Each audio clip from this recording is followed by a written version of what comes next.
Hey guys, it's Ryan with Rise Reptiles here. I just want to start a new channel here because I know everybody I watch on YouTube, they're all pretty well established. Leviathan, Bob Bledsoe, they're all doing a really good job, but man, they're all extremely established, and it's nice watching those guys, but I want to give somebody a taste of what it's like to start from pretty much, I wouldn't say the absolute bottom, but pretty much the bottom. I'm dealing with about 30 reptiles right now. I only have I have 3 racks. They're all very tiny. They're all within 8 tub racks. So yeah, I have a pretty small amount of reptiles and supplies. So this here's Pikachu. This is my first ever breeder ball python. He's an albino ball python. I started with him and a het albino female. And yeah, I mean, I wish I had somebody to watch growing up that just showed me that it's not all about having the Freedom Breeder racks or the ARS racks that are 2-3 grand. Somebody who has the home built racks in the small collection of animals instead of the 100-200 range, full facilities. So I thought it would be nice to have somebody to watch like that, so I figured I'd start my own channel. This is just gonna be a short introduction. Normally he's calm, but he hasn't been out for a minute because it's been -10 outside, and even the reptile room's getting a little chilly. We had to add some extra insulation, as you can see. It's kind of all over the room now. I'm rocking 2 space heaters, and I just want to show you guys, like,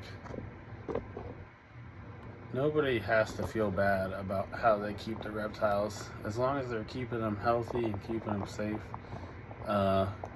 strong and good individuals. There's really no issues. As you can see, I've got 1 tiny space heater right there, and I have a much bigger heater, which is an oil-based heater right there. I got some rodents thawing out right there. This was the first rack I've got, and this is actually where Pikachu's from. And they'll all be moving up in the Freedom Breeder 70s here shortly. But I mean, this is just the start of the game. You gotta start somewhere. You gotta work your way up. I guess everybody really wishes they could start with the 2-3 grand racks, but who can do that? Nobody. Well, some people can, but most people can't.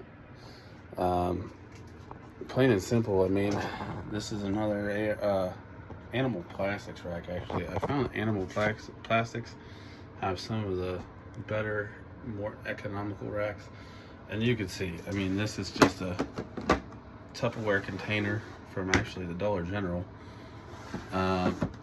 You know, and I use a cheap label maker on all my snakes. These are all either juveniles or sandboas, so they like their small spaces, and they're thriving in all of them, actually. As a start out, I found that I thought that glass terrariums like this was the way to do it. That's my corn snake. But I realized over time that the glass terrariums definitely aren't the way to go. I think racks are definitely the way to go. Even Pikachu here, he's beautiful. He's in beautiful condition. He's doing really well. He's happy. He's in good condition. He was in a 50-gallon terrarium before I put him in this tiny little rack. He stopped eating. He wasn't doing too hot. He really shriveled up and just wasn't taking food. He didn't seem to enjoy any of it, and I think the extra space and just the extra interaction with people, because that was also upstairs and not in its own enclosed room. I think all that excitement just really killed it for him. So, yeah, now he's doing way better in these little racks. Hopefully I'll put him with the female here, probably about May. And I got her here as well. She's actually in the shed and moved all of her paper towel out of the way. Yeah, I mean, as long as I keep doing these YouTube videos, I'm just going to show you step by step pretty much where I came from, what's happened along the way. As you can see in some of my tanks, that there's hot shot. I mean, I've fought mites in here. It's been a really long journey. I wish I was recording from the beginning, but you gotta start somewhere. So this is where I'm starting. I currently have one main project. I want to start with ball pythons, and that's my banana OD pied male. Trying to find a female for him, and that will be my hopefully star project that I'll be doing this year. I'll be interested to see how these videos go too, because who knows, in 2 or 3 years watching these videos down the line, if I have a couple more projects going, that would be awesome. My next project I'm working on currently is my crested geckos.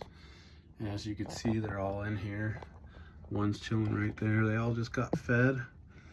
And as long as they're babies, actually most of these only have one crested gecko in them. But up until about 6 months, and then I'll move them into their bigger enclosures by themselves. But right now there's really no point, because these enclosures are pretty big. I fill them full of cardboard materials. That way they have tons of hiding room, and I could just easily take it out, clean it, change it, do all that kind of stuff, because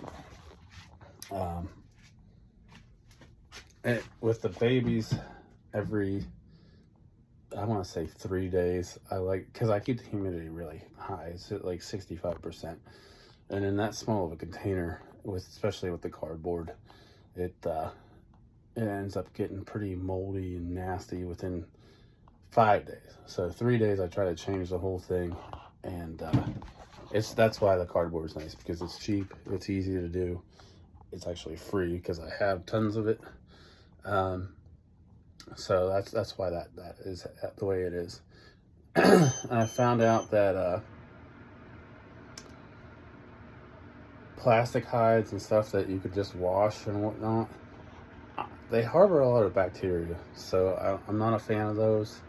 I do like having the cardboard, because you literally just take it out, throw it away, put new in, and you're done. And then the cardboard and the paper towel is really nice, because you can see if they go to the bathroom in there, and it's really not the only way you know how crested geckos are eating, because they don't eat much. I use the top of deli cup lids, and I fill that full of food, and you even that tiny amount, which is only about the size of your thumbnail, you can't tell if they eat or not. As long as they go to the bathroom, though, you could see. So that's a good indicator that they're eating, obviously, and drinking properly and staying hydrated. So a little tour of the room. That's the first rack I ever got. That's the tall boy. That's the only big rack I have in this room. There's a tiny one over there. That'll probably be a hatchling rack here soon, hopefully. Crickets, because I have leopard geckos in here. Corn snake, leopard gecko, which is hiding. He's gone. Anything smaller, juvenile, young ball pythons. Incubator, which is empty and off right now. Then I got the cresties over here. I keep the cresties over here because this room is ambient temperature is Currently sitting at 84 degrees. So I keep them over in the corner. That way they stay on the cooler side of that. And I think anybody who tells you to keep a crested gecko at room temperature is crazy, because that's not enough. All right, and I'll keep you posted on the next video. I'll probably do another one here Sunday. I'm going to the Northeast Ohio Reptile Show, and I will do some video and roll from that. Thanks for watching.